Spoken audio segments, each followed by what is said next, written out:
रंग बदलणाऱ्या सरड्यालाही लाज वाटेल असं विशाल पाटील काम करतो। भाजपचे माजी खासदार संजय काका पाटील यांनी असं म्हणत विशाल पाटलांवर टीका केली आहे। तर संजय काका पाटील लोकसभेला पराभूत झाल्यानं वैफल्यग्रस्त झाल्यात असं विशाल पाटील यांनी म्हटलं।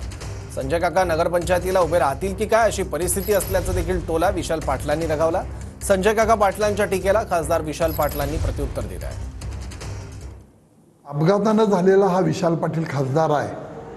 रंग बदलणाऱ्या सरड्यालाही लाजवेल असं हा विशाल सरडा या जिल्ह्यामध्ये काम करतोय।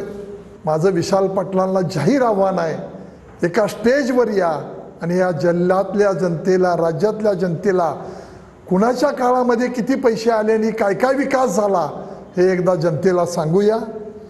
मी तुम्हाला इशारा देतोय, त्याचे राजकीय आणि सगळे परिणाम आपल्याला भोगावे लागतील।